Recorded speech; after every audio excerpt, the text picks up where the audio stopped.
ఎవరికి ఇష్టం ఉండకపోవచ్చు, వాళ్ళు ధరించవచ్చు.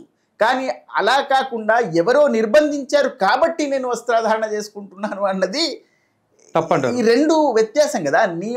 నీకు తెలియదు నువ్వు ఎలా ఉండాలో, కనీసం నీ నిర్ణయాలు నువ్వు తీసుకోలేవా? దానికి 1400 సంవత్సరాల క్రితం ఎవరో నిర్ణయించాలా? ఇంకోటి, ఇస్లాంలో ఇది ఎలా వచ్చిందో కూడా చెప్తాను. చెప్పండి. ఇది మొహమ్మద్ ప్రవక్త యొక్క సహచరుడైనటువంటి మిత్రుడైనటువంటి ఉమర్, ఖలీఫా ఉమర్,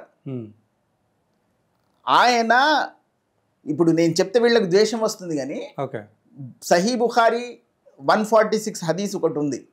అందులో ప్రవక్త యొక్క భార్యలు ఆ కాలంలో బహిర్భూమికి వెళ్తున్నప్పుడు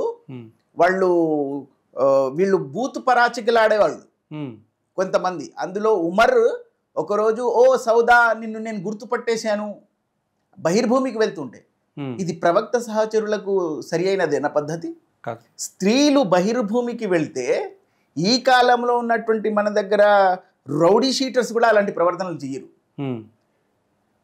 మరి ప్రవక్త సహచరులు అని గొప్ప వ్యక్తిత్వాలని చెప్పుకోబడే వీళ్ళు, ఓ సౌదానని నిన్ను గుర్తుపట్టేశాను అని చెప్పడం ఏంటండి?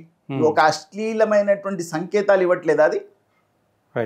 అప్పుడు వాళ్ళను ఈ వస్త్రాధారణ చేపించాలి. అంటే ఇది ఉమరే సజెషన్ చేసాడు మొహమ్మద్ ప్రవక్తకు భార్యలను. ఎందుకంటే మేము వ్యత్యాసం కనిపెట్టలేకపోతున్నాం, ప్రవక్త భార్యలు ఎవరు, వేరే వాళ్ళు ఎవరు అన్నది.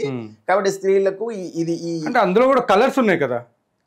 కలర్స్ అనేది ఈ మధ్య కాలంలో వచ్చినది. ఆ కాలంలో అది ఒక శరీరం వక్షోజాలతో కప్పుకోవాలి అని అన్నదే అందులో ఉంది ఖురాన్లో.